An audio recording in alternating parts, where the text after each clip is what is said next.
Kamusta mga idol? PBA update muna tayo. Coach Yang Giao may malaking pagbabanta sa San Miguel? Aminado si Coach Yang na isang malaking pagsubok ang kinakaharap nila ngayon sa PBA playoffs dahil una nilang makakatapat ang pinakamalakas na koponan sa buong liga mga idol. Pero mabigat ang binitawang salita ng Rain or Shine coach bago magsimula ang kanilang paghaharap sa quarterfinals. Hindi daw porket pang-pito lang sila matapos ang elimination round mamaliitin lang sila ng San Miguel na may hawak ng twice the beat advantage. Ayon sa sinabi ni Coach Yang, pag nadisgrasya mo yan ng minsan, baka ma-pressure na sila sa susunod. Aminado naman daw siya na mahirap iratol ng San Miguel dahil mas veterano sila kaysa sa koponan ng Rain or Shine. Inaamin din niya na magiging mahirap sa kanila na pigilan sa opensa ang bagong tandem ng Beermen na sina Junmar Fajardo at ang import nilang si Benny Boatwright.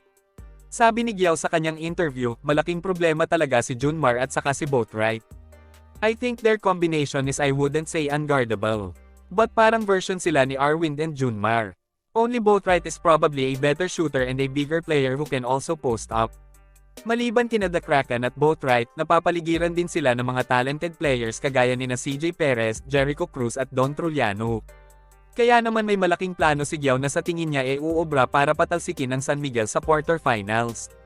Malaki naman ang tiwala ni Coach Yang sa kanilang import na si Demetrius Treadwell na mabibitbit niya muli sa PBA Finals ang Rain or Shine mga idol. Si Treadwell kasi ang naging dahilan kung bakit nasa playoffs ngayon ang Elasto Painters. Wala pa din talo sa ngayon ng Rain or Shine simula nang naging import nila si Treadwell. Magiging maganda din para sa liga kung may isang independent team na makakapasok sa semifinals ng PBA Commissioner's Cup mga idol. Dito natin makikita na unti-unti nang nagiging balanse ang bawat koponan sa PBA. Sa katunayan nga muntikan na din magtuloy-tuloy ang Phoenix Super LPG sa semifinals kung hindi lang dahil sa buzzer beater ni Chris Newsom na nagbigay ng panalo para sa Meralco Bolts. Twice the beat din ang pananghahawakan ng Phoenix sa seryeng yun pero mukhang ayaw pang magbakasyon ng Meralco Bolts. Ang Meralco na lang kasi ang natitirang koponan ni MVP na may pag-asang umabante sa semifinals ng Commissioner's Cup. Kung sino man ang manalo sa do or die game ng Phoenix at Meralco ay makakalaban sa semifinals ang mapanganib na koponan ng Magnolia.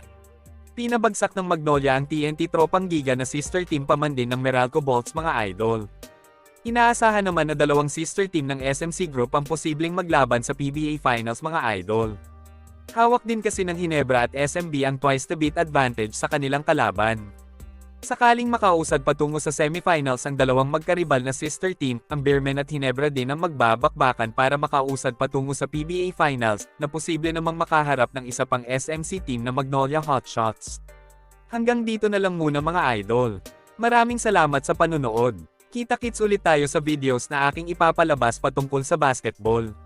Kung bago ka pa lang sa channel ko, please consider to subscribe at huwag kalimutan pindutin ang like at notification bell button para updated ka sa videos na aking ipapalabas. Salamat mga idol!